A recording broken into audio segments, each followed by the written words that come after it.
When you think about it, archaeology is just a fancy word for treasure hunting. When archaeologists go digging into the past, figuratively and literally, what they're really looking for is ancient treasure. Truly valuable treasure discoveries are rare, but that only makes it even more special when such a discovery is made. Let's check out some of the best of them.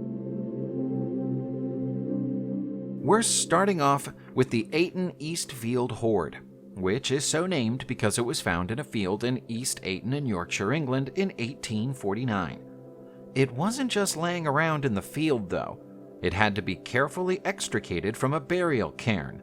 Most of the objects in the hoard are stone and antler tools, all of which date back to the Neolithic era.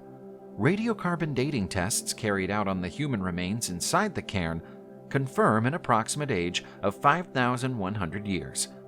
The most impressive artifacts from the hoard are its 3 flint axes, but there's also a flint adze, a set of 5 arrowheads, a pair of flint flakes, a mace head-like tool made of antler, 2 boar tusk knives, and a well-polished flint knife. Historians find it odd that so many tools would be buried with one person, as tools had intrinsic value and would normally be taken by someone else when their owner passed away. It's possible that the person buried in the cairn was a master craftsman, and nobody else was deemed worthy of owning his tools. Our next discovery also happened in England, but it's a far more recent one.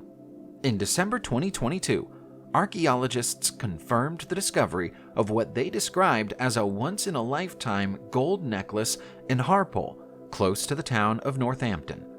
The necklace, which experts say is the richest of its kind ever found in the British Isles, was made somewhere between the years 630 and 670.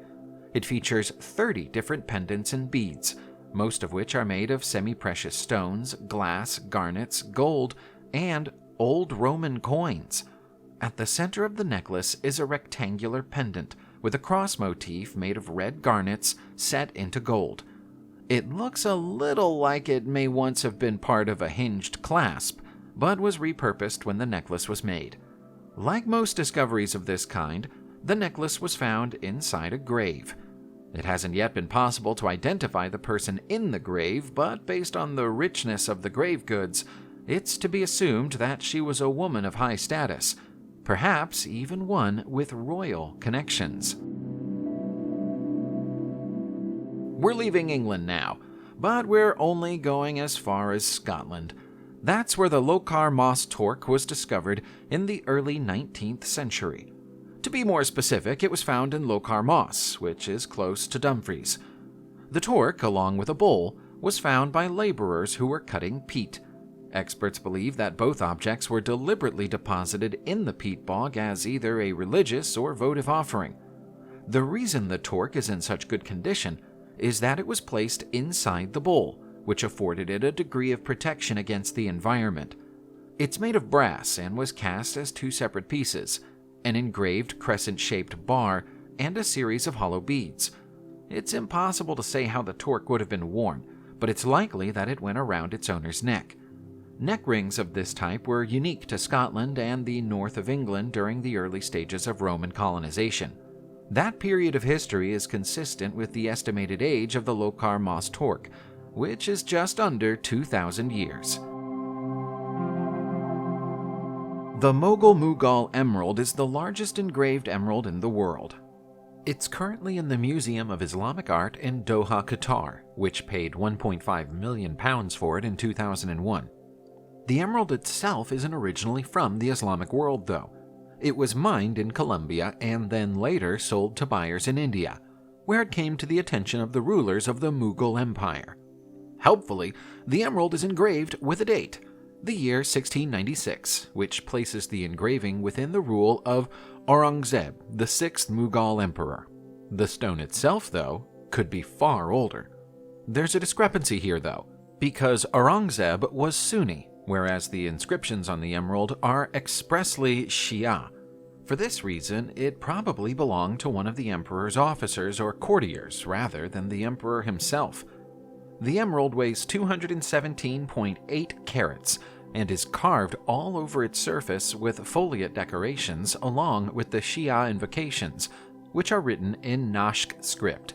There are holes drilled into all four sides of the rectangular emerald so attachments can be fitted, but it doesn't currently have any, and we don't know if it ever did. Next up, we have the Sintra collar, so named because it was found close to Sintra in Portugal in 1878. The artifact is a gold neck ring that dates to the Bronze Age, somewhere between 2800 and 3000 years ago.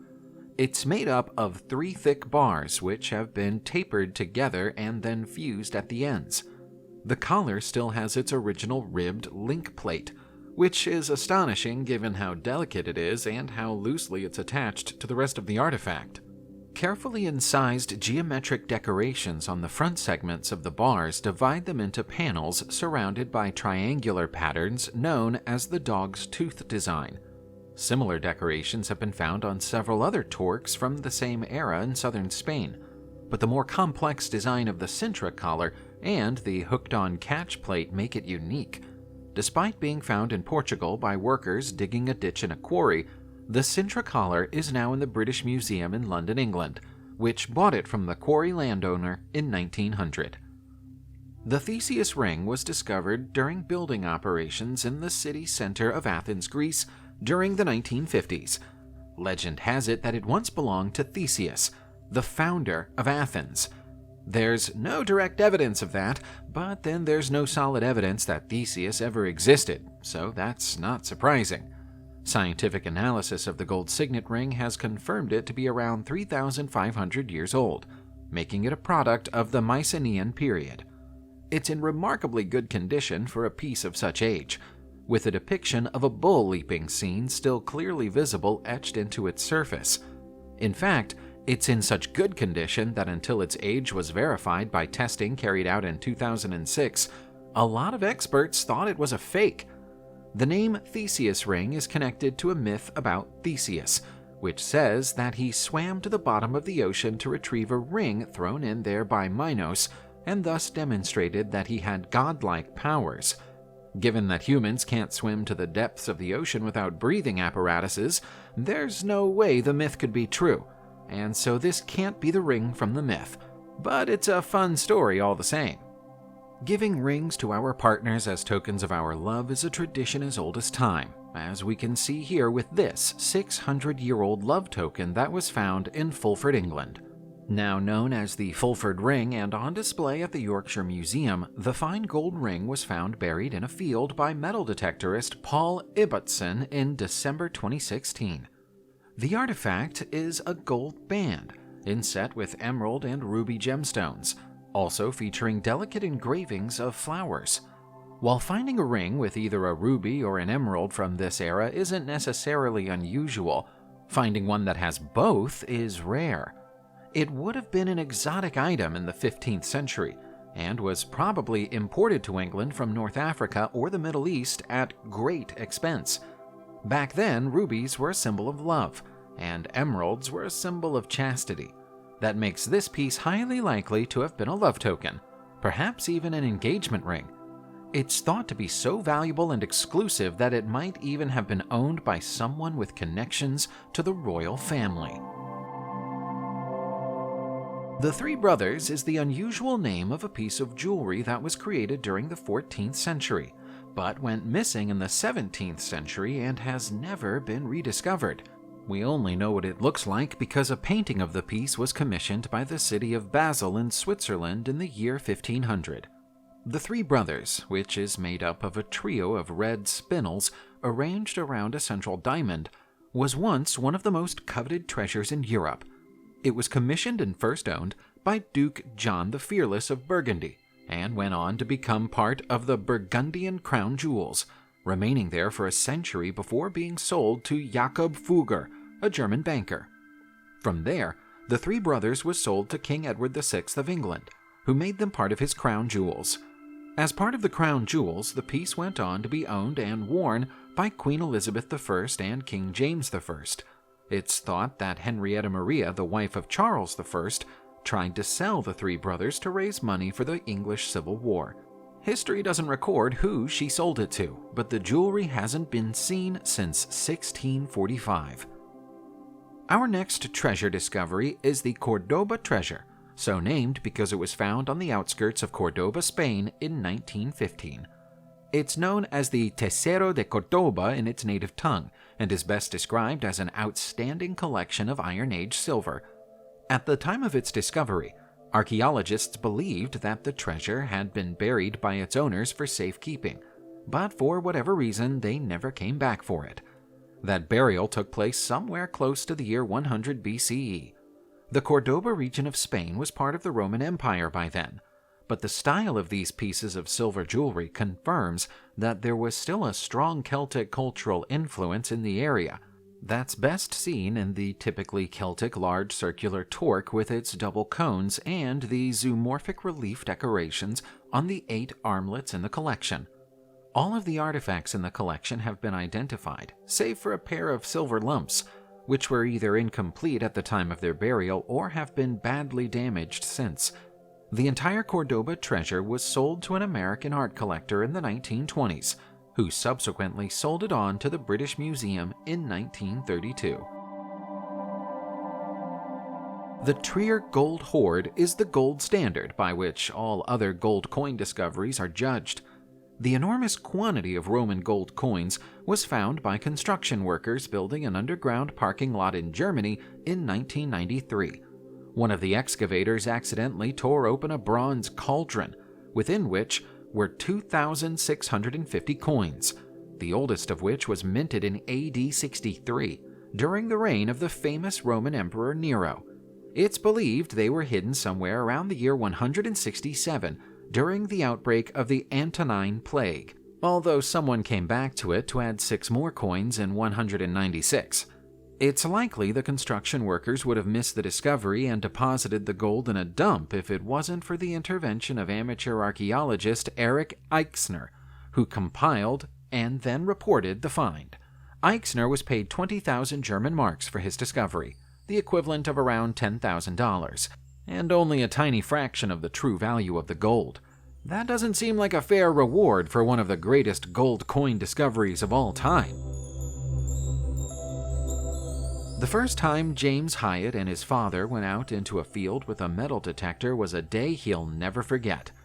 On that day in 2009, he was only 3 years old, yet within minutes of turning on the gadget, he unearthed the kind of discovery that archaeologists dream about for their entire careers.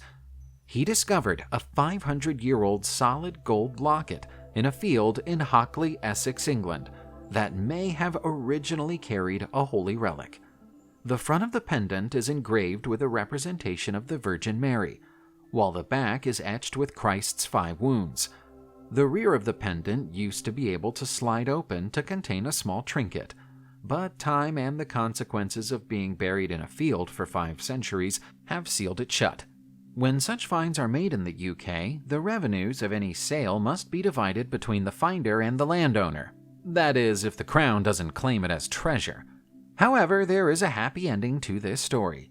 James's family was allowed to sell the amulet to the British Museum for just under $4 million. The treasure of Gorizar was found in an orchard in Toledo, Spain in 1858, but dates back to a far earlier time. This large collection of crowns, crosses, and other golden artifacts were presented to the Roman Catholic Church as votive offerings from the kings of the Visigoths in Hispania during the 7th century. When it was assembled, it must have been one of the richest treasure collections on Earth. It probably pained the Visigoths to part with it, but they wanted to demonstrate their commitment to the Church and the scale of their devotion. That's how the Catholic Church came by a lot of its enormous riches. Although the whole collection is outstanding, the star of the show is the crown of King Resenwinth, decorated with blue Sri Lankan sapphires. Sadly, the collection is now incomplete. Some pieces went to the Musée de Cluny in France, and others went to the Palacio Real in Madrid. To make matters worse, items from the collection were stolen in both 1921 and 1936 and have never reappeared. They've now been missing for so long that they'll probably count as a new archaeological discovery when they're eventually found.